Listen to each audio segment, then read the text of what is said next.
नाशिकमधले honey trap प्रकरण, वाढती गुन्हेगारी, ड्रग्जचा विळखा, शेतकऱ्यांच्या आत्महत्या आणि भ्रष्टाचार या विरोधात आज नाशिकमध्ये ठाकरे गट आणि मनसेने इतिहास घडवणारा संयुक्त असा भव्य जन आक्रोश मोर्चा काढला।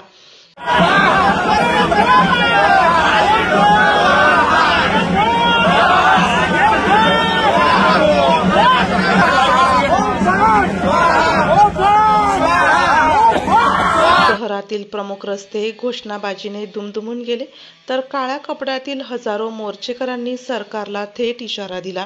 या मोर्चात गांजामुक्त नाशिक या मागणीसाठी अनोखा देखावा साकारण्यात आला, तर युवक कार्यकर्त्यांनी भ्रष्टाचार थांबवा, नाशिक ड्रगमुक्त करा, शेतकऱ्यांच्या आत्महत्या रोखा अशा घोषणा देत सरकार विरोधात अंत्ययात्रा काढत प्रखर संताप व्यक्त केला।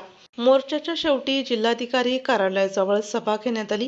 यावेळी शिवसेना खासदार संजय राऊत, बाळा नांदगावकर, संदीप देशपांडे, अविनाश अभ्यंकर, वसंत गीते, दिनकर पाटील, दत्ता गायकवाड आदी मान्यवरांनी भाषणे करत सरकारला इशारा दिला।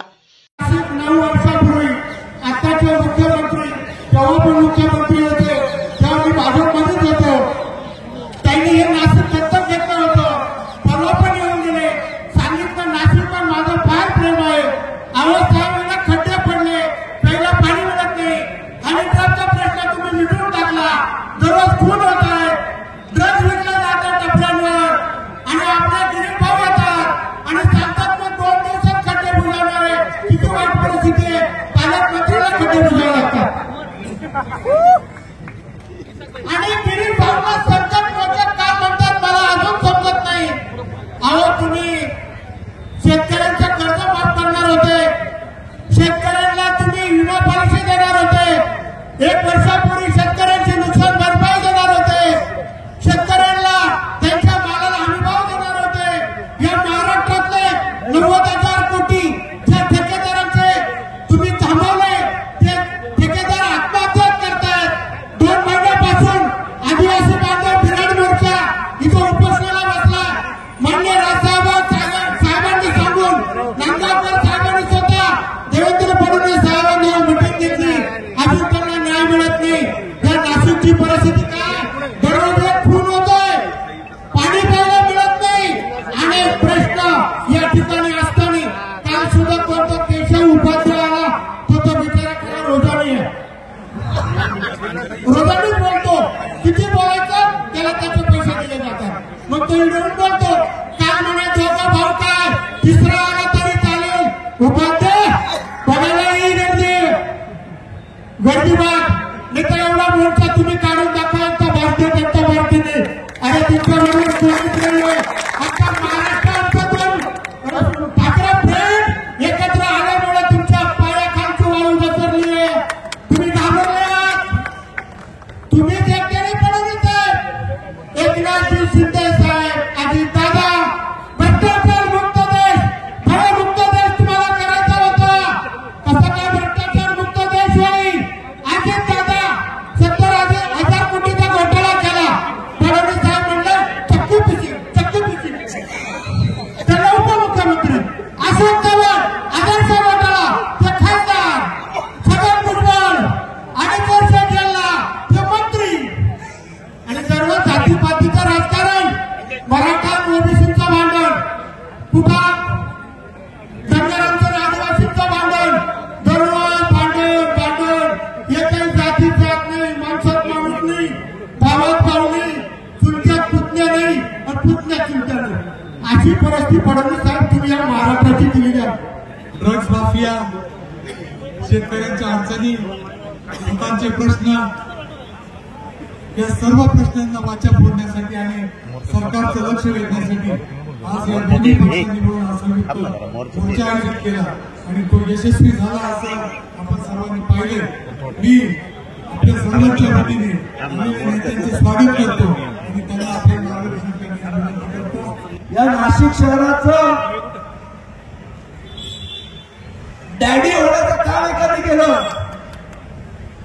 डॅडी देवेंद्र फडणवीस साहेब। आता डॅडीला प्रश्न विचारायचा आहे की तुम्ही दत्तक घेतलेल्या नाशिकचं काय झालं पुढे, काय झालं? माझा कधीतरी येतील नाशिकचे डॅडी इन्व्हर्टेड कॉमा मध्ये, डॅडीला विचारायला लागेल दत्तक घेतल्यानंतर सांभाळ करण्याचं सोडा, जी प्रोजेक्ट नाशिकमध्ये होती त्या प्रोजेक्टची पण वाट लावण्याचं काम या भारतीय जनता पक्षाने या ठिकाणी केलं. गुन्हेगार सापडत नाही, कॉलेजच्या कट्ट्यावरती अंमली पदार्थ येतात, कंत्राटदारांची 90,000 कोटीची बिलं जातात. म्हणजे यांना लाज कशी वाटत नाही इकडे सत्ता बघताना. फक्त दुसऱ्यांचे नगरसेवक घोरबाडायचे, सत्तेपर्यंत जायचं. तुम्ही पळणार, तुम्ही जाणार कुठे? त्या शेवटच्या 2 रात्री जे काय करायची गणित ती करायची, सत्तेत यायचं, पुन्हा 5 वर्ष तुम्हाला गृहीत धरत. 2017 ते 2025 असे हाल तुमचे झालेले आहेत. प्रवक्ते काय म्हणाले काल का परवा येऊन की 2 भाऊ एकत्र आले तरी फरक पडत नाही. अहो ही भीती होती, फरक पडतो म्हणून 2 भावांचा उल्लेख करायला लागला आणि हे डर होणार लक्षात ठेवा. ही भीती वाचलीच पाहिजे, कारण ही दरकाळी आहे ना, कुठल्या एका पक्षाची नाही आहे, ही नाशिकच्या जनतेची आहे आणि बाळासाहेबांच्या 2 छाव्यांची लक्षात ठेवा. हे तुम्हाला मुद्दा मी सांगतो. त्यांना मी सांगू इच्छितो, ज्यांच्या जीवावर तुम्ही या मुंबईमध्ये आणि महाराष्ट्रामध्ये मोठे झाला, त्यांना तुमच्या किती पिढ्या खाली उतरल्या तरी समजू शकत नाही. कारण शंकराचे 2 बंधू, हे शंकराचे 2 डोळे आहेत आणि आज समोर बसलेला हा शंकराचा 3रा डोळा आहे. त्याच्यामुळे तुम्हाला समजायला खूप मिळत आहे. आणि म्हणून इथं सुरुवात आहे. आता फक्त नेते मंडळी आणि कार्यकर्ते झाले. सन्मान्य राज ठाकरे आणि उद्धव ठाकरे साहेब जर एकत्र उतरले तर तुमचं काय होईल त्याचा विचार तुम्हीच करा.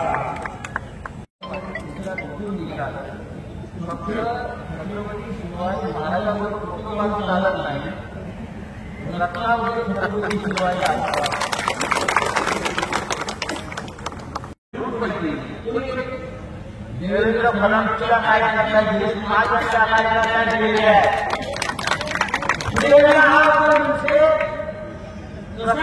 आपल्या कार्यकर्त्यांबरोबर मिळतात, आंदोलनाला करणारे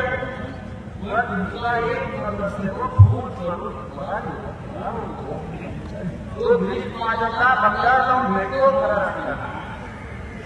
त्याला कोण वाचवतंय? त्या लक्षात टाकलाय सरकारी. हे जर राज्याच्या गृहमंत्र्याला आणि नाशिकच्या पालकमंत्र्याला माहीत असेल तर मी राज्य करायला नालायला. नेते एकत्र आले आणि कार्यकर्ते एकत्र आल्यावर हा महाराष्ट्र यापुढे फक्त ठाकरेंच्याच मिळाले राहील हा मुद्दा याचं कोण आणि मूळ एकच आहे. आणि आपल्या सगळ्यांचा मायबाप माननीय बाळासाहेब ठाकरे हाच आहे. त्याच्यामुळे यामुळे तुम्हाला ऐतिहासिक स्थापना करताना खूप काळजी घ्यावी लागेल. याचं मला पण आवडतं. या जनापुढे फक्त नाशिकला नाही, या राज्याच्या सरकारला आपण आव्हान केलेलं आहे आणि या आव्हानाची जबाबदारी आपण सगळ्यांवर आहे. जय हिंद, जय महाराष्ट्र. या मोर्चाने ठाकरेंचा ब्रँड आणि शिवसेना मनसेच्या जाहीर आघाडीचा संदेश दिला आहे. राजकीय वर्तुळात नवे समीकरण घडण्याची चिन्हे स्पष्ट झाली असून ठाकरे गट मनसे युती ही राज्यात सत्ताधाऱ्यांसाठी मोठे आव्हान ठरणार असे चित्र दिसत आहे. मोर्चामध्ये महिलांची उत्स्फूर्त उपस्थिती जाणवली.